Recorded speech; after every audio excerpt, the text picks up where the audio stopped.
بسم اللہ الرحمن الرحیم۔ السلام علیکم اسٹوڈنٹس، آج میں آپ کو حصہ نظم میں سے نظم نمبر 5 سراغ رہرو شروع کرواؤں گی۔ سراغ رہرو کے شاعر کا نام جوش ملی آبادی ہے، جن کا سن پیدائش 1896 اور سن وفات 1982 ہے۔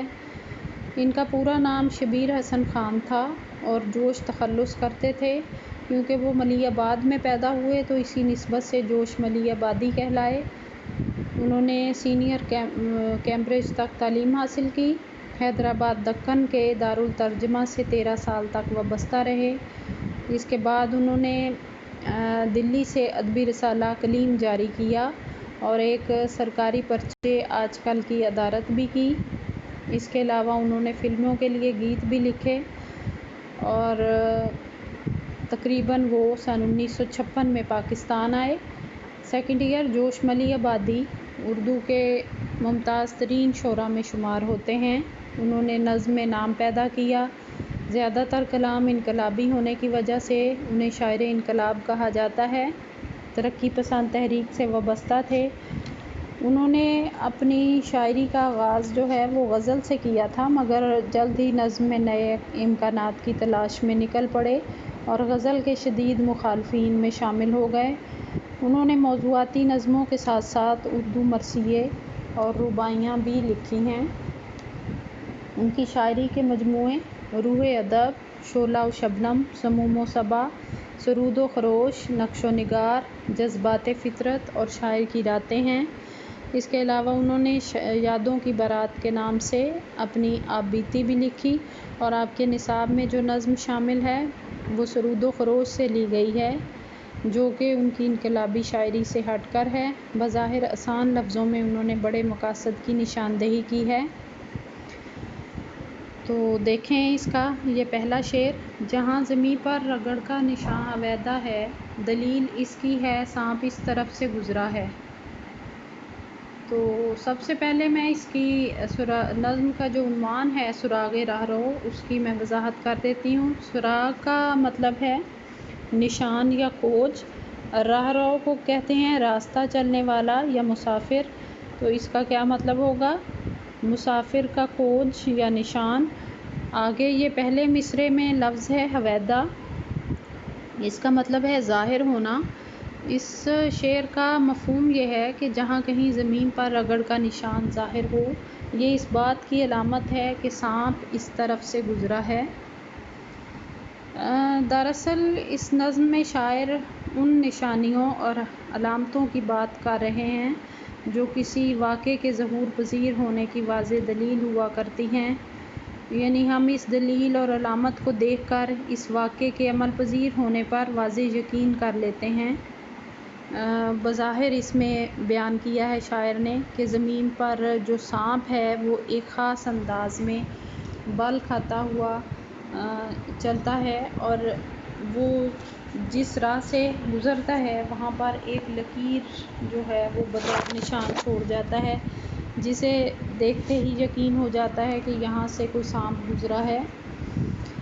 تو جوش ملی آبادی انہوں نے اپنی اس پوری نظم میں دو باتوں کا درس دیا ہے، دو باتوں کی نشاندہی کی ہے۔ ان میں سے ایک یہ ہے کہ جس طرح چلنے والے جو ہیں وہی منزل پاتے ہیں اور اس کے ساتھ ساتھ جو کوشش کرتے ہیں وہی اپنا مقصد حاصل کرنے میں کامیاب ہوتے ہیں، اور جو زندگی کے راستے میں آسانیاں تلاش کرتے ہیں یا راستے کی مشکلات اور مصیبتوں سے گھبرا کر بیٹھ جاتے ہیں، وہ کبھی بھی منزل پر نہیں پہنچ سکتے۔ اور اللہ تعالیٰ نے یہ جو وسیع و عریض کائنات بنائی ہے، اس میں ہر چیز جو ہے وہ مصروف عمل ہے، کوئی بھی منجمد نہیں ہے، یعنی رکی ہوئی نہیں ہے، اور مسلسل کوشش اور حرکت و عمل میں مصروف ہے۔ اور اسی طرح انسان بھی وہی کامیاب ہوتے ہیں جو اس کائنات میں یا اس دنیا میں مصروف عمل رہتے ہیں، وہی اپنی منازل جو ہیں وہ حاصل کر سکتے ہیں اور اپنے مقصد کو حاصل کرنے میں کامیاب ہو سکتے ہیں۔ اس کے علاوہ دوسری بات جو اس نظم میں بیان کرنے کی کوشش کی ہے شاعر نے، وہ یہ ہے کہ کوئی بھی جو نیا راستہ بنانا اور اپنے پیچھے جو قدموں کے ایسے نشان چھوڑ جانا کہ دوسرے ان پر قدم جما کر آسانی سے چل سکیں، یہ بہت ہی یعنی کوئی ایسی مثال قائم کر جانا کہ جو دوسروں کے لیے مشعل راہ ہو، یہ بہت ہی عزم و ہمت، حوصلے اور جواں مردی کا کام ہوتا ہے۔ تو بہت سی عظیم شخصیات جو اپنی زندگی میں نمایاں اور قابل فخر کارنامے سر انجام دیتی ہیں، تاریخ میں ان کے نام سنہری حروف میں لکھے جاتے ہیں، اور وہ ایک ایسی مثال قائم کرتے ہیں کہ لوگ ان پر چل کر اپنی منزلیں آسان بنا سکتے ہیں۔ تو اس میں یہ ریفرنس کے لیے 2 شعر آپ اس میں لکھ سکتی ہیں۔ چلتے رہو کہ چلنا ہی شرط سفر ہے یہاں، عارف کوئی سفر رائگاں نہیں، یہ اور بات کہ اس پر کوئی چلے نہ چلے، لکیر چھوڑنے والا لکیر چھوڑ گیا۔ آگے ٹھیک ہو گیا سیکنڈ ایئر۔ آگے یہ اس کا دیکھیں شعر نمبر 2۔ نشاں حلال نما راہ میں بتاتے ہیں کہ تھوڑی دور پہ آگے سوار جاتے ہیں۔ اب حلال کا نشان حلال نما کا مطلب ہے پہلی رات کے چاند جیسے نشان۔ تو سوار کا مطلب ہے گھوڑے کی سواری کرنے والے۔ تو یہاں پر حلال نما نشان جو ہے وہ گھوڑے کے پیروں کے نشانوں سے بنتے ہیں، تو ظاہر ہے کہ گھوڑے کی سواری کرنے والے جو نشان ہیں جو کہ حلال نما ہے، اس کے بارے میں شاعر بات کر رہا ہے۔ اس کا مفہوم جو ہے وہ یہ ہوگا کہ راستے میں موجود حلال کی طرح کے نشان بتاتے ہیں کہ تھوڑی دور آگے گھوڑوں پر سوار لوگ گزر کر گئے ہیں۔ تو اس شعر میں شاعر جو ہے وہ بیان کر رہے ہیں کہ یعنی جیسے زمین پر سانپ کی لکیر دیکھ کر ہم اس بات کا یقین کر لیتے ہیں کہ یہاں سے ضرور سانپ گزرا ہوگا، کیونکہ سانپ کی لکیر سانپ کے گزرے بغیر کبھی وجود میں نہیں آ سکتی، بالکل ایسے ہی گھوڑے کے سموں کے نشان جو ہیں وہ اس قیاس کو یقین کی حد تک لے جاتے ہیں کہ ابھی تھوڑی دیر پہلے ہی یہاں سے کوئی قافلہ گزرا ہوگا۔ یعنی رگڑ کا نشان کسی سانپ کے گزرنے اور حلال نما نشان کسی سوار کے گزرنے کی واضح دلیل ہیں۔ اور زمین پر یہ تو اس کا بظاہر اس کا مفہوم ہو گیا۔ تو اس میں جو ہے سفر کے لیے جو پیدل چلنے کے ساتھ ساتھ گھوڑوں کا استعمال بھی جو ہے وہ قدیم زمانے سے جو ہے وہ رائج ہے۔ گھوڑوں پر سوار جو مسافر ہوتے ہیں وہ جن کچے راستوں سے گزرتے ہیں اس پر سموں کے نشان جو ہیں زمین پر ثبت ہو جاتے ہیں، اور یہ نشان پہلی رات کے چاند کی طرح کے ہوتے ہیں، اسی لیے انہیں نشان حلال نما کہا گیا ہے۔ زمین پر یہ جو نشان ہیں یہ اس بات کی دلیل ہیں شاعر کے بقول کہ راستے پر تھوڑی دور آگے گھوڑوں پر سوار لوگ جا رہے ہیں، یعنی ان نشانوں سے راستہ چلنے والوں کا سراغ مل جاتا ہے۔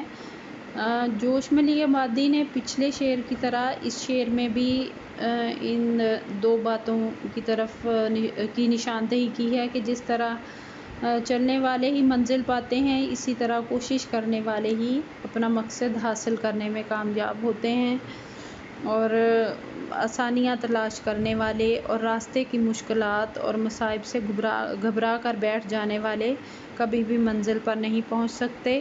اسی طرح اللہ تعالیٰ نے اس کائنات میں ہر چیز کو مصروف عمل بنایا ہے، اور جدوجہد اور حرکت و عمل جو ہیں وہی ایسے ہتھیار ہیں جن سے انسان کامیابیوں کی منازل طے کر سکتا ہے، اور کوئی بھی نیا راستہ بنانا اور اپنے پیچھے قدموں کے ایسے نشان چھوڑ جانا کہ دوسرے ان پر قدم جما کر آسانی سے چلتے رہیں، یا کوئی ایسی مثال قائم کر جانا کہ جس پر چل کر جو ہے